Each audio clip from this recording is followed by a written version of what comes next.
아마 오늘 배우는 내용은 여러분들이 가장 궁금해하던 내용이 아닐까 싶어요. 바로 조선시대의 신분 제도에 대해서 알아보는 시간을 갖도록 하겠습니다.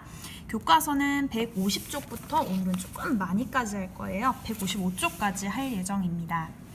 조선시대 사람들은 여러분 태어나면서부터 신분이 정해져 있었어요. 그래서 조선시대의 신분제도의 명칭이 정확하게 어떻게 되냐라고 묻는다면 양천제라고 우리는 얘기를 합니다. 양천제가 무엇이냐? 바로 양인과 천민으로 계급이 나뉘는 신분사회라고 여러분이 신분제도라고 여러분이 생각을 하면 될 것 같아요. 여기서 양인은 또다시 세 개로 나뉘게 되는데 바로 양반, 중인, 상민으로 나뉘게 됩니다. 그래서 구체적으로 얘기를 한다면 양반, 중인, 상민, 그리고 천민 이렇게 네 가지 계급으로 나뉘되 크게는 천민과 양인으로 나뉘었다고 여러분이 알면 될 것 같습니다. 그래서 조선시대의 신분에 따라서 결국 신분과 계층에 따라서 생활 모습 전반적인 면에서 달랐다는 것을 여러분이 오늘 배우게 될 것입니다. 우선 양반에 대해서부터 알아볼게요.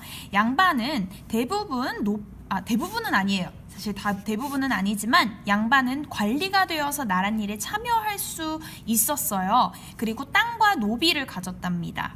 자, 노비라는 게 나중에도 나오지만 사람으로 취급을 받은 게 아니라 바로 소유물로 취급을 받았어요. 그래서 재산처럼 여겨졌기 때문에 노비는 양반의 소유물이었다라고 여러분이 알면 될 것 같습니다. 양반 또는 국가의 소유물이었다. 그래서 자신의 땅을 양반은 자신의 땅을 농민에게 빌려주고 그 대가로 농민이 수확한 공식의 일부를 거두기도 하였다고 하는데 바로 여기 뒤에 보면 여기 사진이 나오죠. 이 사진을 보면서 설명을 해볼게요.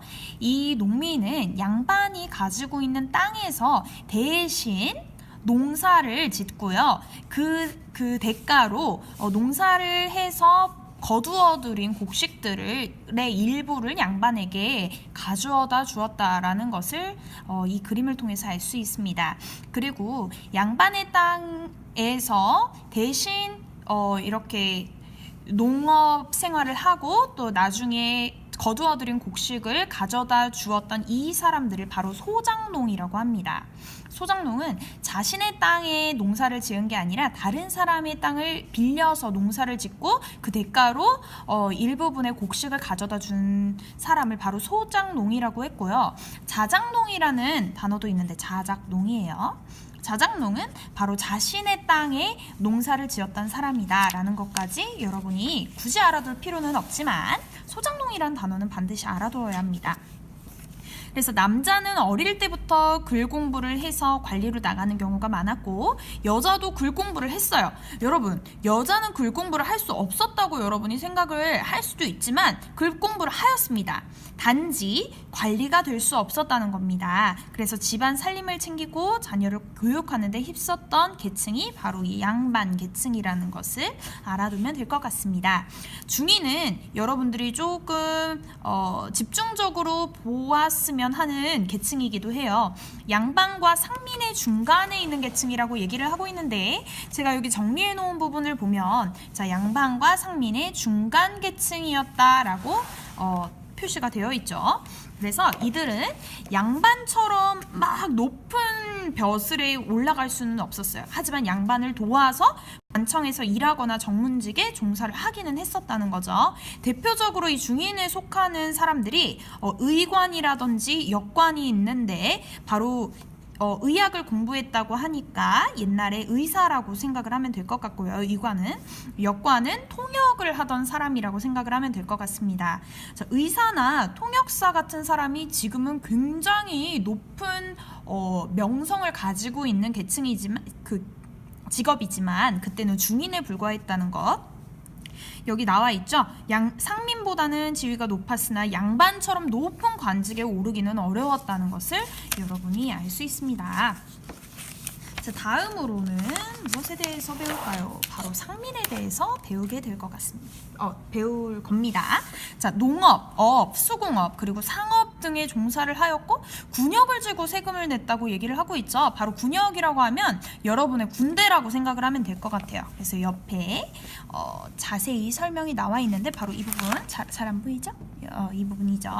16에서 60세. 굉장히 나이대가 다양하죠. 군인으로 활동하게 하거나 또는 관련 비용을 내도록 한 제도입니다. 그래서 젊은 사람들은 군인으로 활동을 하고 만약에 군인으로 활동할 수 없는 나이가 든 사람이라든지 또는 뭐 여타의 뭐 다양한 경우가 있겠죠. 그럴 때는 군역, 그러니까 병사적인 것과 관련된 비용을 내도록 했다라는 겁니다.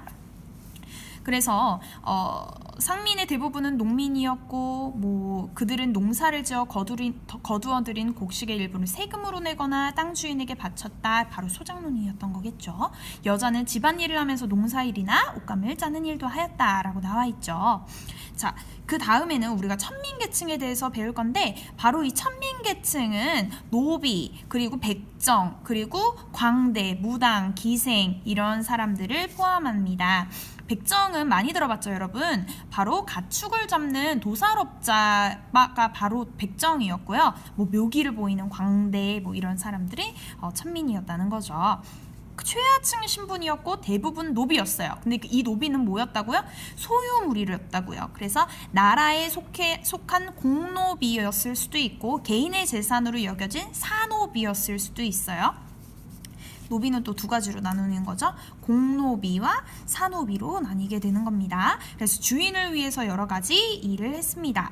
자, 나중에 여러분이 배우게 되겠지만 이 공노비가 먼저 노비의 계급에서 벗어나게 돼요. 그 다음에 사노비도 결국 노비의 신분에서 벗어나게 되는데 바로 그 이유는 이들이 상민이 됐을 때 세금을 내서 국가에서 돈을 거두어 들일 수 있기 때문인데 이거는 나중에 여러분이 나중에 알아봐도 될 것 같고요. 자, 노비 문서를 통해서 알 수 있는 것은 노비가 바로 주인의 소유물로 여겨졌다는 겁니다. 사람이 아니었어요. 결국 재산이었고 매매, 사고 파는 대상이거나 또는 상속, 물려받는 대상이었다는 것을 여러분이 알아볼 수 있겠습니다. 자, 조선시대에는 신분과 계층에 따라서 입는 옷, 그리고 먹는 음식, 사는 집, 즉 의식주가 달랐다는 거죠. 즉 신분과 계층에 따라서 그냥 생활하는 전반의 생활 모습이 달랐다는 것을 여러분이 알 수 있습니다. 여기 돼 있는 거를 제가 표로 한번 정리를 해봤는데 자, 양반과 상민의 의식주를 비교해보면 양반은 화려한 옷을 입고 쌀밥을 먹고 기와집에서 살았다면 상민은 여러분이 이미 예측할 수 있겠지만 수수한 옷을 입었고 잡곡밥을 먹었으며 초가집에서 살았다는 거죠.